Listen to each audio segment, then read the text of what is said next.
So, construction's pretty shit. A bit doom and gloom at the start of the call, aren't it? Yeah, and it's not looking to get any better at the moment, from the way I see it. No. Coming out of COVID, Yeah. God, COVID feels like a distant memory now. Yeah. 3 years ago. Yeah, a lot of loans taken on. Yeah. Everyone got really fucking busy, and everyone all of a sudden thought they had a viable business. Yeah. And I think round about now, a few of those businesses have gone under, and a few more businesses are starting to feel those effects, and reality's setting in.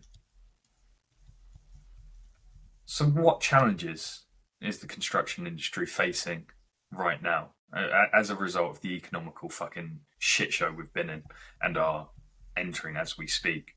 We know tight margins are always going to be a thing, but are there any new challenges in the construction industry right now? I think COVID, if you go back to the earlier point, COVID was a bit of a bubble. So it was, at the time, it was, well, what's going to happen? The whole country's shutting down. Where do we go from here? Construction then became key work under the government's guidance, and the job sites pushed on. I mean, I can't say that particularly the health and safety on them to manage the issues around COVID at the time were ever dealt with correctly. It was just a case of business as usual on a lot of them. But I think it was a honeymoon period that certainly gave a lot of businesses a turnover boost. I know it did for us. There was a lot of almost like free money out there in terms of these bounce back loans and all that sort of stuff. So there was a temptation to load your business up with debt. A lot of people did that and then just put the businesses under, I heard. Yeah. And, I've got a 50 grand loan to bounce my business back, but I'll go buy a Range Rover with it. So saw that quite a lot. I think probably the challenges that construction faces now are we're sort of tiptoeing around a recession. Interest rates went up again yesterday.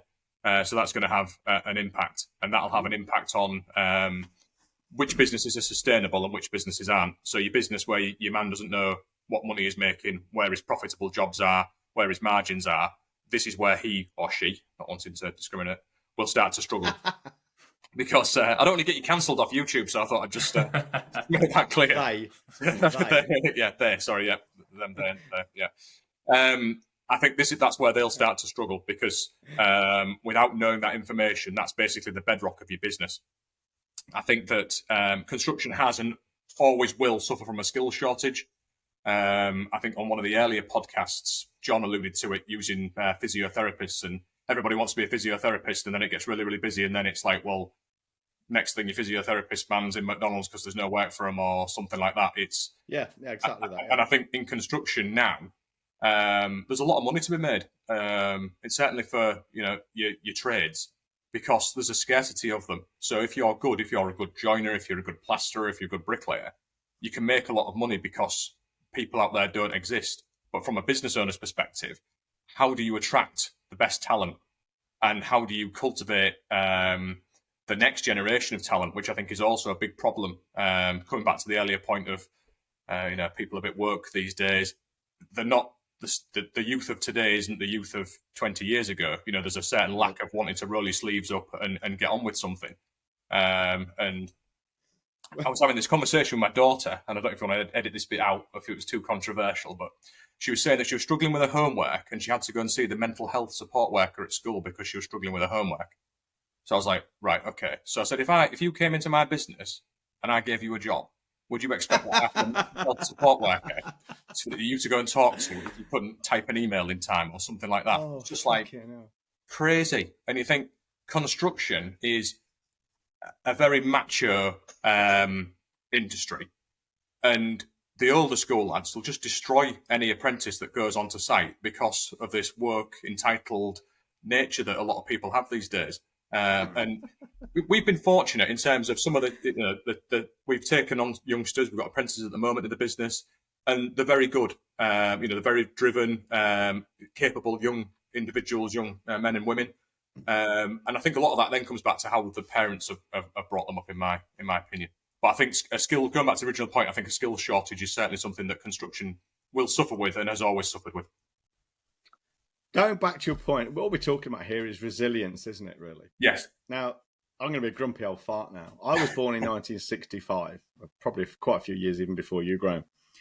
when I was born, the war had only been over for 20 years, and it was still very fresh in the public psyche and the consciousness. And there's no doubt about it. I whether I'm a grumpy old fart or not is not the point. The point is what I'm saying is true. People were more resilient than we just were. Yes. And it is the parents, because the parents of today were kind of teenagers and children 30 odd years ago. Well, that's when I got my degree. I graduated 33 years ago. I've had a degree for longer than a lot of these people have been alive. And their kids often are spoiled little brats. Yeah. To think you're offered counselling, mental health therapy because you struggle with homework. Yeah. It's just frightening. And that's not a reflection of your daughter. That's a reflection on the fucking schools. Yes. I mean, I think they say, don't they, that hard times make hard men, and soft times make soft men. Not running against the dwell on men, but I think that obviously you're going back to your point regarding the war. That was a hard time, so it made harder people. And I think since then, your 90s, 2000s, we've had a lot of things. We've been very lucky that our lives, and especially in the Western countries, have been very, very lucky. We haven't really wanted for a great deal. And I think that's probably brought, how it's then impacted subsequent generations. Everyone's worried about how they're viewed as well. Everyone wants to be viewed as a savant, and schools are under a lot of pressure to provide the support from the parents. So it's really pressure coming from down below, pushing up, because all it takes is one child, for example. This is tragic, of course, but it takes one child to kill themselves over stress about homework. Yes. And now it's probably not the homework's fault. There's probably something going on there, but that's the headline. Yes. Schools put too much pressure on children about their homework. Now, all of a sudden, the government's saying to the schools, well, what the fuck's happening here? What the fuck are you doing? Then all of a sudden the parents are going, well, how are you supporting my child? They're not doing homework anymore. Did you hear about that one child that killed themselves about it? And that's how we end up in this lunacy, because no one's willing to have a difficult conversation or a hard conversation about a tragic state of affairs. The quote is, hard times create strong men create good times, good times create weak men, and weak men create hard times. It was Michael Hopf. And right now, I think we are definitely in a weak men, hard times part of the cycle. Agreed. And as Connor says, we see a headline about. So, I saw one this morning, actually, funnily enough, and it was all about how awful it was for this poor child and all the mental health issues. But what they didn't draw attention to, which they should have, is this particular child is autistic.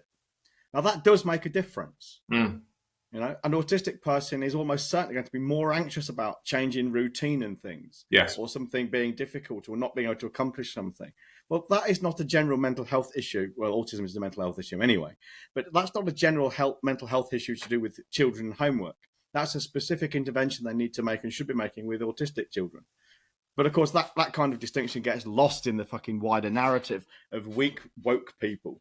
We're always looking for someone to make things better for them. It's the same with business owners. I see freelancers all the time, pissing and moaning and wailing and gnashing their teeth, saying the government should do something to stop prospects and clients from treating them badly. How about you learn the skills to be assertive? Right? Yes. And learn a valid point, an appropriate pointer, because we did a training on it yesterday. How about learning to say no? Instead of someone saying no for you, it does my fucking head in, man. Yeah. And construction guys are no different either, before you think I'm letting you guys off the hook. I want to go a little bit deeper on that, because deeper, I think one of the big problems construction faces is this inability to say no. Yes. And I think every good construction company I've come across that seems to be well run, they seem to understand the importance of no. So I talk to a lot of guys in construction, and as I said at the very beginning, their whole strategy is to say yes to everything. I think you could argue the biggest mistake, alongside not knowing their numbers, is this inability to say no. Agreed. Yeah. Well, it's not just construction, to be fair. It's any kind of consultant, coach, freelancer, or business owner. and indeed in your personal life. I mean, there are. I'm not even being facetious here, but there's a lot of men out there who won't even stand up to their own fucking wives. Mm. And that's not a reflection on women or wives either. It's just a dynamic we know happens. The poor bloke trailing around his wife and children in the supermarket with a face like a wet weekend. Why is he even there? Because she told him he had to be. Yeah. There's no point. Happy wife, happy life, John. That's what it's about, apparently. Well, in which case, I mean, what we do, there's no way would I walk round after my wife in a supermarket. I fucking hate it because she's always like touching things. No intention of buying them at all. Does my head in. Yeah. So I do the fucking shopping.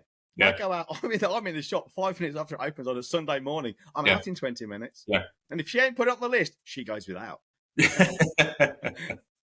You know, sounds draconian, but it works really, really well. Yeah. I do the cooking as well.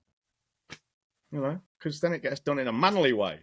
That's what it's all about. Yeah. No You know how to bullshit. season Manly that cooking. meat. You know You how what, mate? to handle the meat. You know how to handle and season that meat. Oh, I can handle and season the meat. I fucking love a bit of sausage, man. Anyway, Moving on. so Graham, what would you say over your long and illustrious career? What's one thing that you've either learned or implemented that was a big success? It might be a big relief, big weight off your shoulders, a big success financially. But what's one thing that was a real like, fuck me, that's the best thing I've ever done? Other than marrying Katie, obviously. Yes, of course. Yeah, that goes without saying. I think that's a very, very challenging question. I think that there's a lot of things I can look back on that I think, yes, that was the right decision. I think, empowerment and supporting of team in terms of not being a dictator is something that I always look back on. And I always, I've had people who've worked for me in the past have always said I'd be good to work for because I've, given them opportunity, because I've looked to promote them, because I've not stood over them and micromanaged them and that sort of thing. So I think that's been a good thing. I think knowing and understanding my numbers has been a good thing, and that's certainly helped me turn businesses around where companies have. If I come into a company and it's been struggling, it's about being realistic around things and having to have those difficult conversations where you say, look, this just doesn't work, or this isn't going to work, or this person doesn't work. I've removed people off boards of businesses, directors, and all the rest of it, just because you can clearly see that person has got to a level beyond their level. And that's always a difficult conversation to have. So, but ultimately, when I've done that in the past, the individuals have come to me and said, my life's so much better. I've hated it being a director. Now I'm a commercial manager. It's where I want to be. My home life's better, all that sort of thing. And I take an element of pride in that, in knowing that that person is happier in themselves. So, yeah, I think a lot around the people side of things, and then obviously from a commercial background, a lot around the number side of things, and really sort of drilling into those numbers, understanding where we make money, where we don't make money.